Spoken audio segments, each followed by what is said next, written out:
तो जब से डेडपूल एंड वोल्वरिन का ट्रेलर रिलीज हुआ है तब से सबका खड़ा होने लग गया है सवाल कि किसने पोर्टल ओपन किया था। क्या वो डॉक्टर स्ट्रेंज था, क्या वो वोंग था, या फिर लोग मजाक में ये भी कह रहे हैं कि वो हो सकता है नेड हो नो वे होम से। तो आज चलिए इसका पता लगाते हैं। अपनी गांड से सोचना बंद कर वरना दिमाग में छेद कर दूंगा। चल मेरे साथ। पर एक दिन तेरे पुराने दोस्त वेड को तेरी जरूरत पड़ेगी और उस दिन के लिए तैयार रहना।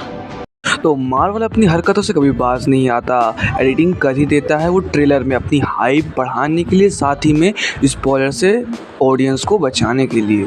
लेकिन हम भी होशियार है, कहीं ना कहीं से पता लगा ही लेते हैं कि क्या चल रहा है, क्या होने वाला है और क्या नहीं होने वाला है। तो वो जो पहली पॉसिबिलिटी आती है इस पोर्टल के आर पार कौन हो सकता है, तो वो हो सकता है कोई सॉर्सरर हो जो कि डेडपूल और वोल्वरिन के साथ हो और वो उनको वॉइड में ही दूसरे स्थान पर लेके जाएगा, ना कि वॉइड से बाहर। क्योंकि जैसा हमने डॉक्टर स्ट्रेंज 1 और 2 में देखा है कि स्लिंग रिंग सिर्फ एक ही डायमेंशन में आपको एक स्थान से दूसरे स्थान में पहुंचाती है, वो आपको डायमेंशन या मल्टीवर्स पार नहीं करा सकती है। लेकिन इसकी पॉसिबिलिटी उतनी ही कम है जितनी आपको आपकी क्रश मिलने की, क्योंकि सॉर्सरर अगर होगा भी वॉइड में तो वो शायद तक ही डेडपूल और वोल्वरिन की मदद करे, क्योंकि वॉइड में जितने भी कैरेक्टर्स हैं, जितने भी एक्समैन या मार्वल के कैरेक्टर्स हैं, उसको कैसेंड्रा नोवा माइंड कंट्रोल करके रखी है। अब बढ़ते हैं दूसरी पॉसिबिलिटी की तरफ, जिसके अनुसार हो सकता है ये एवेंजर्स एंड गेम का सिनेरियो हो जहाँ पे डॉक्टर स्ट्रेंज ने इनको बुलाया हो। तो ये थ्योरी वैसे ही गलत हो जाती है कि मैंने अभी आपको बताया स्लिंग रिंग मल्टीवर्स ट्रैवल नहीं करा सकती है, पर किसी तरह अगर इन्होंने कर भी दिया तो एक अच्छी खासी हाइप बन जाएगी, जिससे मूवी में काफ़ी ही ज़्यादा हल्ला गुल्ला होने लगेगा और साथ ही में कई सारे एवेंजर्स का कैमियो भी देखने को मिल जाएगा।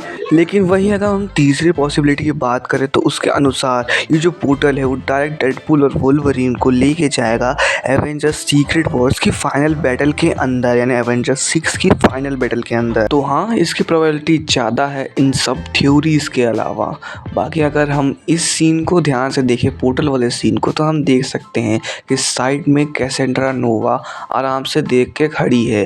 तो इसका मतलब ये नहीं कि वो डेडपूल और वोल्वरिन को किसी मिशन में भेज रही, क्योंकि उनको पता है कि डेडपूल और वोल्वरिन नहीं मानेंगे इतने आसानी से। हो सकता है कि वो कैसेंड्रा नोवा को यहाँ से हरा के मेन विलन की ओर बढ़ रहे हों। जी हाँ, क्योंकि अभी तक ये कंफर्म नहीं किया गया कि कैसेंड्रा नोवा एक मेन विलन होने वाले डेडपूल 3 की। वैसे ये डेडपूल की विलन नहीं है, तो इसको ना ही रखें तो अच्छा होगा। कोई नया विलन होना चाहिए डेडपूल के टक्कर का, जो कि डेडपूल और वोल्वरिन के पसीने छुड़ा दे आगे पीछे सब जगह से। बाकी आप अपनी राय ज़रूर बताइएगा कमेंट्स में। बाकी वीडियो देखने के लिए धन्यवाद। जय हिंद, वंदे मातरम।